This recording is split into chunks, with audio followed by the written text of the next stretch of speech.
Hi friends, আসসালামু আলাইকুম। আমি আবু বকর সিদ্দিক, এবি লাইফ ক্যানভাসের পক্ষ থেকে সবাইকে শুভেচ্ছা। আজকে এসেছি শপিডের পূর্বাচলের একটি সুন্দর রিসোর্ট, সেটা হচ্ছে দ্য স্পট রিসোর্ট। রিসোর্টের মধ্যে রেস্টুরেন্ট, রিসোর্ট এবং কিছু অ্যাডভান্সড টাইপের কিছু অ্যাক্টিভিটিস আছে, যেটা বলে আমরা বেস ক্যাম্প রিসোর্টও বলতে পারি। এখানের পরিবেশটা খুবই সুন্দর এবং চমৎকার। আসলে আপনাদের সাথে এটা আমি শেয়ার করতে চাই, যেটা হচ্ছে আমার এই ব্লগের মাধ্যমে, ছোট্ট একটি ব্লগ। এই ব্লগের মাধ্যমে আপনাদের আমি এই রিসোর্টের যে সৌন্দর্য বা যে অ্যাক্টিভিটিসগুলো আপনাদের তুলে ধরতে চাচ্ছি। আর আমার এই ব্লগটা না টেনে আপনারা সম্পূর্ণটা দেখবেন। সবাইকে ধন্যবাদ আমার ব্লগটি দেখার জন্য। আমার ব্লগটি আপনারা দেখতে থাকুন। সামনে আরও মজা আছে, সুন্দর অ্যাক্টিভিটিস আছে, যে জিনিসগুলো আপনাদের সাথে আমি শেয়ার করতে পারি।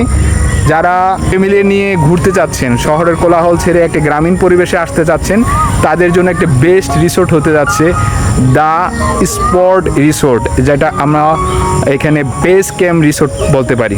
সবাইকে ধন্যবাদ, দেখতে থাকুন আমার এই ছোট্ট ব্লগটি। ধন্যবাদ, আসসালামু আলাইকুম। রিসোর্টের মেন গেট দিয়ে ঢুকে একটু সামনের দিকে এগিয়ে গেলেই দেখা যাবে গাড়ি পার্কিংয়ের সুন্দর সুব্যবস্থা আছে। যারা গাড়ি নিয়ে আসবেন তারা এখানে গাড়ি পার্কিংয়ের ব্যবস্থা আছে, গাড়ি পার্কিং করতে পারবেন। রিসোর্টের মেন গেট দিয়ে ঢুকে হাতের ডান পাশে এগিয়ে গিয়ে রিসেপশনে এন্ট্রি করতে হবে। আমার ঠিক পিছনে ওই জায়গাটাতে একটা ছোট রেস্টুরেন্ট আছে, তার পাশেই একটি ছোট রিসেপশন আছে, যেখানে তারা পর্যটন আসেন, তাদের এন্ট্রি করা হয় এবং সেখানে খাবারের কোনো অর্ডার থাকলে অর্ডার নেওয়া হয়। এখানে একটি প্যাকেজ আছে 990 টাকা পার পারসন। এখানে এন্ট্রি প্লাস ঘরের আইটেম থাকে, যেটা হচ্ছে লাঞ্চ বা অথবা ডিনার, যেটাই নেন না কেন। এখানে ঢোকার পরে যদি আপনি সময় স্পেন্ড করতে চান, সেই ক্ষেত্রে 3 থেকে 4 ঘন্টা তারা সময় দেয়। আমার মনে হয় একটি রিসোর্টে 3 থেকে 4 ঘন্টা ঘুরে দেখার মতো এনাফ। আর যদি নাইট স্টে করতে চান, সেই ক্ষেত্রে আলাদা সাবজেক্ট, তাদের সাথে কথা বলে নিতে পারবেন। সবাইকে ধন্যবাদ, আসসালামু আলাইকুম।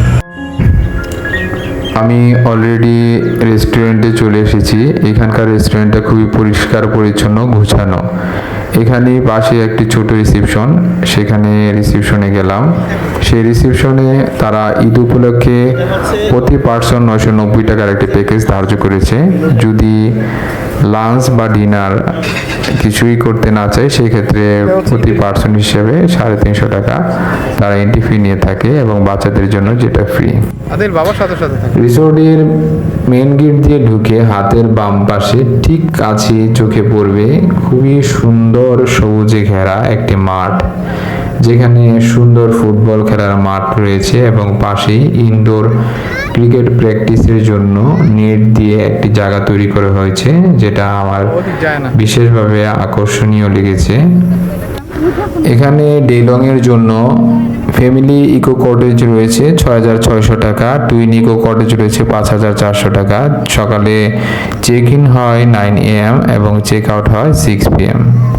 এখানে যারা আসতে চান তারা আগে থেকে রুমগুলো বুকিং করতে হবে। এখানে কিছু কাঠের ব্রিজ আছে, যেখানে দাঁড়িয়ে ফটোশ্যুট করতে পারবেন এবং এই ব্রিজ থেকে এখানকার যে মনোমুগ্ধকর দৃশ্য রয়েছে তা উপভোগ করতে পারবেন। দাঁড়াও, সামনে দাঁড়াও।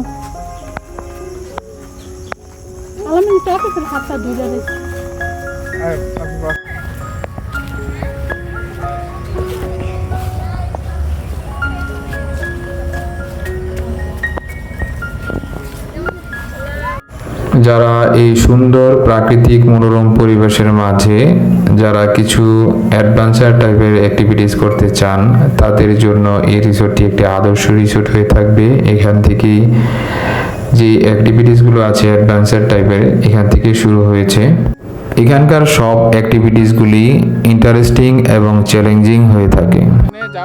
এই সকল অ্যাক্টিভিটিসগুলো করার ক্ষেত্রে আপনাকে ট্রেন করার জন্য তাদের কিছু বিশেষ লোক রয়েছে, যারা আপনাকে এই অ্যাক্টিভিটিস করার ক্ষেত্রে সহযোগিতা করবে।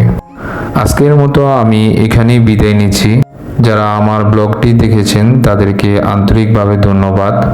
আমার এই ভিডিওটি যদি ভালো লেগে থাকে, লাইক অ্যান্ড সাবস্ক্রাইব করে দিবেন।